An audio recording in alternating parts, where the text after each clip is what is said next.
It's Tuesday, June 30th. In the headlines, Chief Justice Brian Sykes clarifies court-imposed demerit points system for drivers. In business news, government agency offers 12 months breathing room on debts. Regionally, the University of the West Indies St. Augustine and the Caribbean Agricultural Health and Food Safety Agency unite to strengthen Caribbean food security. In sports, Bell captures Jamaica squash long ball title. This is the news on PBC Jamaica. I'm Simone Absalom Gale.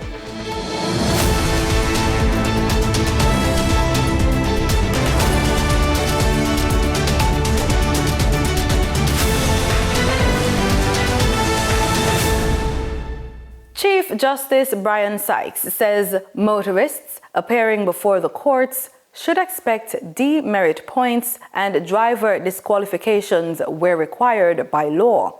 This despite the government's planned rollout of the administrative demerit points system on October 1. The clarification follows Transport Minister Darrell Vaz's announcement that motorists who settle outstanding traffic tickets by September 30 will not be adversely affected when the administrative system comes into effect.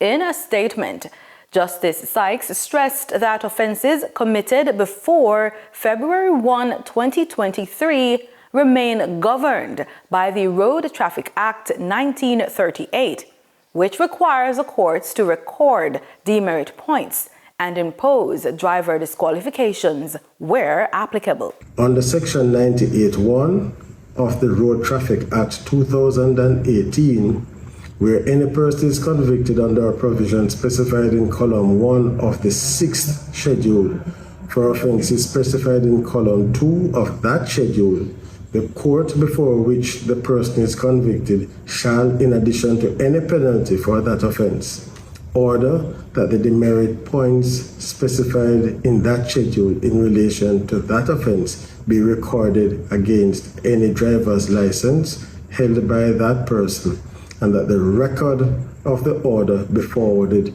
to the authority, in this case meaning the Island Traffic Authority, for action to be taken in accordance with Section 32 of the 2018 Act. He also noted that the Road Traffic Act 2018 has been in force since January 25, 2023. Section 35 empowers the court to disqualify a person from holding or obtaining a driver's license or permit in prescribed circumstances. In addition, several provisions of the Act require the court to make disqualification orders upon convictions for specified offences, including upon second or subsequent conviction for reckless or dangerous driving. These provisions have been applied by the courts since they became law. The Chief Justice said the clarification is intended to reassure the public that the judiciary has continued to apply the relevant road traffic laws in accordance with Parliament's legislation. This clarification is intended to ensure that members of the public understand that the courts have continued to exercise only those powers expressly conferred by the applicable legislation. Deputy Prime Minister and Minister of National Security and Peace, Dr. Horace Chang, is dismissing reports that the first group of third country nationals, or TCNs, will be housed at a property in Grantstown, St. Mary. Speaking during a Jamaica Information Service ministerial interview on Monday, Dr. Chang said the claims are false and urged residents to remain calm. I'm very concerned because said the reports have in fact raised the ire of the population in Grantstown, St. Mary, and would like to ask them to remain calm, not to do anything rash, because there is no truth to the reports. And this is the property which was built by a retired Jamaican public servant. He warned that rumors have heightened tensions and put the Airbnb property's owner, staff, and guests at risk. adding that the misinformation could force the business to cancel bookings and pursue legal action. She's worried about her own safety, of her staff, and the safety of the property and the safety of any visitors there. In fact, she's looking at canceling some bookings she has had, and that may lead to her actually having to take legal action, as she's losing, not only have emotional stress by virtue of the report and the pressure from the community, but she has to close her business. Dr. Chang also disclosed that he has instructed the police to monitor the area and reassure residents and help maintain peace and order. I've asked police to give extra ear, in terms, so to speak, in the area. She has not called the police, but I had a discussion with her this morning after I got her contact, and I've asked the police to pay close attention to what's happening in there and to give some reassurance to the citizens that this is not happening, and also ask them to maintain good order and peace. And if they have a report, the police is willing to receive it. He said no decision has been made on where the third country nationals will be housed, adding that the public will be updated once the arrangements are finalized. Jamaica has expressed deep sympathy following the devastating earthquakes that struck Venezuela on June 24, extending condolences to the families of those who lost loved ones and support to the injured and those still awaiting news of missing relatives. In a statement, the government of Jamaica said Jamaica stands in full solidarity with the Venezuelan people, noting that as a Caribbean nation familiar with the impact of natural disasters, it understands the challenges facing the country during this difficult time. The government, in a statement, reaffirmed the strong bonds of friendship between Jamaica and Venezuela and said the island is prepared to assist relief and recovery efforts in whatever way possible, alongside the wider Caribbean and international community. Jamaica has also offered prayers for strength and resilience of the Venezuelan people as recovery efforts continue. In this week's episode of Living Healthy, we join the Health Ministry in exploring reasons to reduce our sugar intake. Camilla is here to be your helpful companion as we work together to rein in those sugar cravings and better manage our sugar consumption. There is a substance that you are consuming every day, probably much more than you realize it, and it's destroying your life. The worst part is you're probably addicted to it because, well, most of us are. It's a highly addictive substance, and the more you eat it, the more you crave it, and the more damage it's doing to your body. Can you guess what that is? That's right, it's sugar. I'm Camila McDonald, personal trainer and integrative nutrition health coach, and welcome to our National No Sugar series, brought to you by the Ministry of Health and Wellness, spearheaded by the Oral Health Unit. During this series, we're going to learn all about refined sugar, why we want to cut it out in the first place, and what a healthier consumption of sugar could look like, and what you can start doing right now in your life to reduce your sugar cravings, cut back drastically on your sugar consumption, and add some really quality years back to your life. Now, we're not talking about the sugar that naturally occurs in fruits and veggies. Those sugars are our friends, all right? We're talking about the highly processed sugar. It's found in many, in fact, most of the foods that we're consuming every day. And I'm also not referring to the occasional candy bar, the ice cream, maybe a birthday cake for a friend's birthday. That's actually perfectly fine. It's the sugars that you are consuming on a regular basis in probably much larger amounts than you even realize. And I want to get to the bottom of this with you, because the more conscious we are about our habits and how they're driving our behaviors, the easier and maybe even more pleasurable it will be to cut back. So, what's so bad about sugar anyways, guys? It's sweet, it gives us quick energy, it comforts and soothes us, right? So how could that be bad? Well, I think that's a really important place to start. Consuming too much sugar affects our oral health, our heart health, our brain health. It raises our blood pressure, it increases our cholesterol levels. When we eat too much processed sugar, it leads to blood sugar issues over time. So things like insulin resistance, where your body doesn't respond to insulin anymore, and it just ends up hanging out in your bloodstream. So then we're talking about pre-diabetes, and then later down, full-blown type 2 diabetes.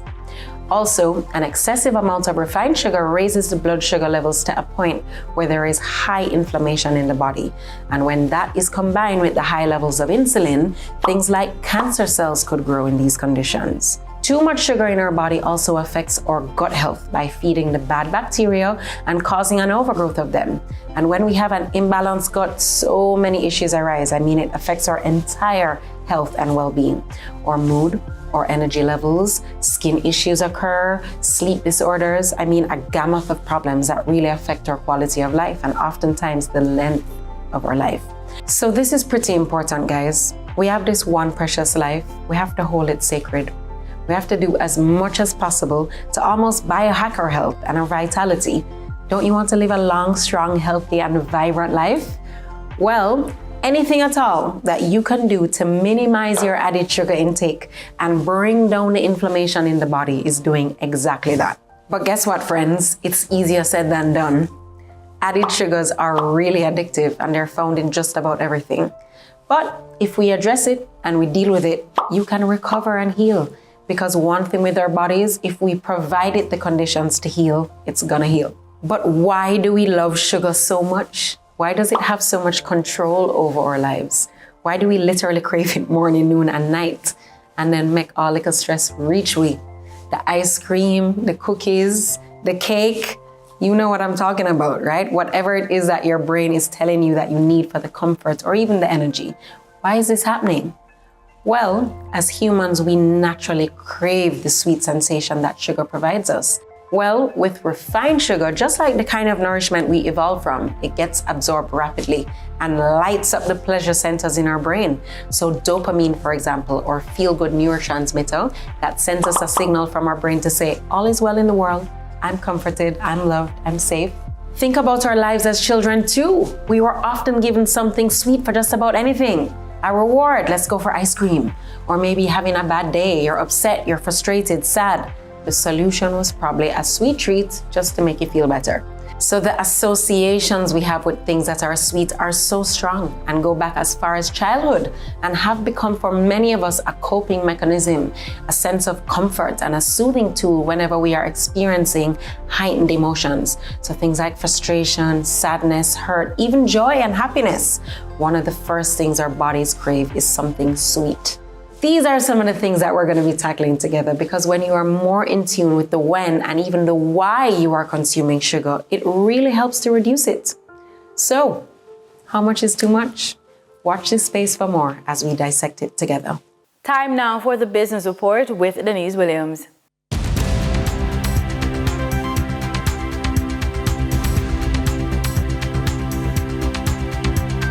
Welcome to today's business report. I'm Denise Williams, bringing you the developments shaping markets, capital access, and business decision-making across Jamaica and the region. Let's get into the stories that matter. Fayola Evans-Robert, Supervisor of Insolvency, and Gabrielle Munoz of the Office of the Government Trustee shared the concept of eminent insolvency as a tool to get 12 months breathing room in financial challenges. Persons struggling with making payments on debt valued over $300,000 can reach out to the Office of the Supervisor of Insolvency for them to negotiate with their creditors and get 12 months breathing room. This information was shared in a webinar in honor of World MSME Day. The OSI and OGT are the government agencies charged with helping individuals and businesses overcome debt challenges. In the webinar hosted at the Small Business Association of Jamaica offices of 2 Trafalgar Road, it also featured Natalie O'Doyen, Senior Director, MSME Division of the Ministry of Industry, Investment and Commerce. Petter Rose Hall, manager of BPM Financial, is calling for an increase in the sum of money employees and employers contribute to retirement savings. Rose Hall, speaking on Monday, recommended that the average contribution to approved retirement schemes be gradually increased from 10% of an employee's salary to 12%. Under her proposal, employees and employers would each contribute 6%. She noted to R Today that although tax relief is available on conditions of the 20% of an employee's salary, the current average contribution is not sufficient to protect retirees from longevity risk, where pension savings are exhausted before the end of a person's lifetime. She also expressed concern that fewer than 20% of Jamaica's 1.4 million workers are enrolled in improved retirement schemes, worsening the country's retirement savings challenge. She pointed to similar discussions in the United Kingdom, where pension experts are advocating an increase in the minimum pension contribution from 8% to 12% of employees' earnings. For the trading period of June 29, 2026, the most actively traded securities were Trans-Jamaica Highway Limited with 17,927,190 units, representing 31.31% of market sales activity. Sagicor Select Funds Limited Financial with 5,228,693 units, representing 9.13% of market sales activities. Jamaica Teas Limited with 4,038,494 units, representing 7.05% of market sales activity. Investor activity remained concentrated in transportation and distribution plays, signaling continued interest in dividend-producing and strategic assets. Turning to the foreign exchange market based on Bank of Jamaica data for June 29, 2026, Forex traders recorded significant activity with strong demand across major currencies. For the US dollar, trading margins reflected steady liquidity, with the US selling at $158.22 and buying at $156.36. For the Canadian dollar, moderate gains supported by $7.19 transaction spreads. The Canadian dollar sold for $113.22 and was bought for $106.03. For the British pound, continued volatility offered short-term trading opportunities of $3.91 in profits for the banks. The British pound sold for $209.99 and was bought for $206.08. These movements underscore the importance of cash flow timing and currency awareness for businesses managing import costs, debt servicing, or overseas exposure. For our credit report tip of the day, when love meets debt. We want to talk about a strategy for financially unequal relationships. One of the most overlooked conversations in a relationship isn't about love. It's about your credit score, your access to credit, your credit worthiness. What happens when one partner has a low credit score and significant debt, while the other has spent years building excellent credit and avoiding debt altogether? Ignoring the issue is not a strategy. Financial differences don't end relationships. Poor financial communication does. Rather than allowing debt to become a source of conflict, treat it as a joint project with individual accountability. Consider these principles. First, lead with transparency. Then protect before you combine. Create a debt recovery roadmap. Respect different money philosophies. Focus on the future, not on the past. When couples develop a shared financial strategy, they stop arguing about money and start building wealth together.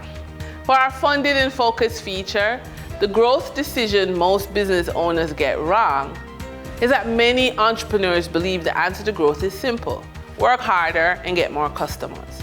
But sustainable growth usually requires choosing where to build your next capability.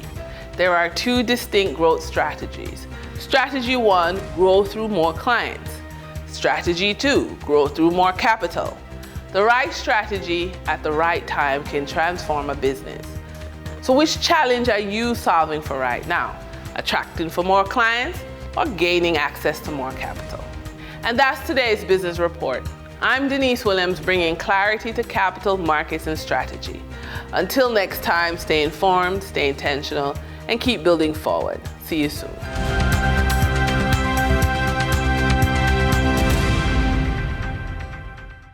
In regional news, a new partnership between the University of the West Indies, St. Augustine, and the Caribbean Agricultural Health and Food Safety Agency is set to strengthen food security, workforce development, and research across the Caribbean. The Memorandum of Understanding will create new training, research, and professional opportunities while helping to build the expertise needed to support the region's sustainable development. The Memorandum of Understanding between the University of the West Indies, St. Augustine, and the Caribbean Agricultural Health and Food Safety Agency, CAFSA, will support professional development, public education, student opportunities, and projects across areas of shared regional interest. Dean of the Faculty of Social Sciences, Dr. Akola Lewis Cameron, said the collaboration will integrate CAFSA's regional reach and the campus's research excellence and teaching capacity. So as a university with a long-standing commitment to regional development, we recognize that the generation and application of scientific knowledge are essential to addressing these challenges. And so, of equal importance is our focus on capacity building as well as upskilling our human resources to achieve sustainable growth and long-term food security. And therefore, we are particularly pleased with this partnership because it will include training programs, technical exchanges, professional development opportunities to help build the expertise required in the region. Chief Executive Officer of CAFSA, Dr. Gavin Peters, said the agreement also supports cultivating quality employment opportunities. We also need to think that this is not just an academic exercise, although I'm speaking to academics, but we also need to think of how our graduates can go out there and demonstrate their practical capabilities to do their work.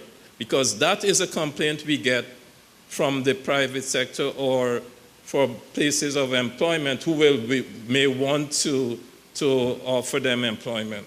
The UWI and CAFSA shared continued commitment to building Caribbean capacity, protecting communities, strengthening systems, and supporting sustainable development. For some newborns, the first days of life can quickly become a medical emergency. A simple, painless screening test is now giving babies in St. Lucia a better chance at survival by detecting critical heart defects before symptoms appear. The new initiative is expected to improve early diagnosis and save lives. The details in this report. The initiative, led by Envision Medtech's founder and CEO Brody Galloway, is introducing Massimo Pulse oximeters, non-invasive devices that measure oxygen levels in a newborn's blood to help identify critical congenital heart disease shortly after birth before life-threatening symptoms develop. I'm here for a few days actually to implement screening for newborns in St. Lucia. So, congenital heart disease is the most common birth defect. 1 out of 100 babies are affected. And through this screening initiative, we're able to screen babies for this condition, allowing them to get treated earlier and have a better chance at life. Galloway's commitment to the cause is deeply personal. Born with hypoplastic left heart syndrome, a rare congenital heart defect, he has dedicated his career to expanding access to essential medical technology for countries with limited healthcare resources. Envision Medtech works to procure and distribute Massimo brand Pulse oximeters through its CCHD Pulse oximetry screening project, helping hospitals strengthen newborn screening and reducing the need for families to seek diagnosis abroad. I was actually born with a rare congenital heart defect called truncus arteriosus. I had all my surgeries in Miami, Florida, of the United States, and I realized that many patients were flown in to the US to have surgery. And so I knew that I wouldn't have survived if I had to fly into a country and have surgery. I needed it so rapidly. So I knew that I could bring the technology to other countries and support the treatment and diagnostics of these conditions. The organization hopes the program will raise awareness of congenital heart disease, encourage routine newborn screening, and ultimately reduce preventable infant deaths through earlier diagnosis and timely medical intervention. I'm hoping that we can decrease neonatal mortality on a countrywide level and also begin to draw awareness towards congenital heart disease from the government level, hopefully recommending this as a countrywide program for all newborns that are born in St. Lucia. And Vision Medtech remains hopeful that the introduction of neonatal pulse oximetry screening in St. Lucia will mark another step toward improving newborn healthcare, ensuring more babies are diagnosed early and given the best possible chance at a healthy start in life.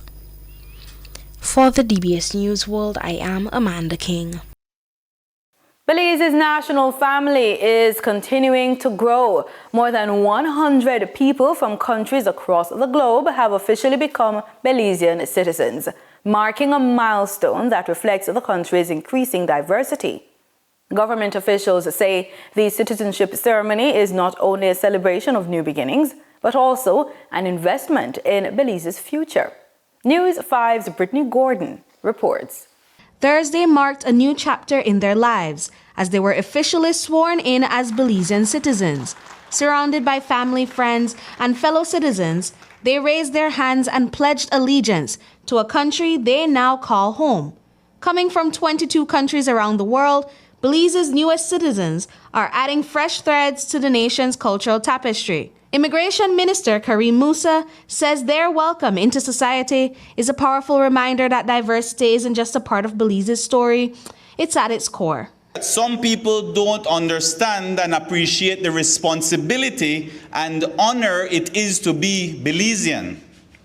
A pathway to citizenship is not easy, but it has opened us up to skills, careers, and work that we don't want to do, or even to professions that did not exist before in Belize.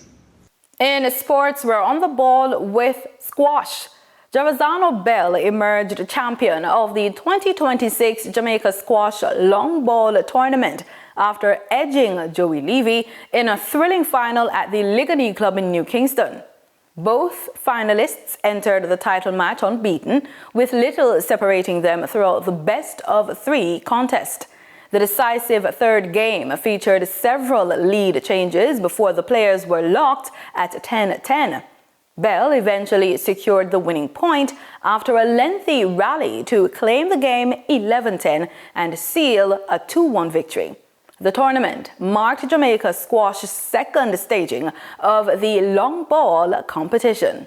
The drama is intensifying at the 2026 FIFA World Cup as the round of 32 delivers major upsets and unforgettable moments. Paraguay pulled off the upset of the tournament, eliminating four-time champions Germany after a 1-1 draw. Paraguay prevailed 4-3 on penalties.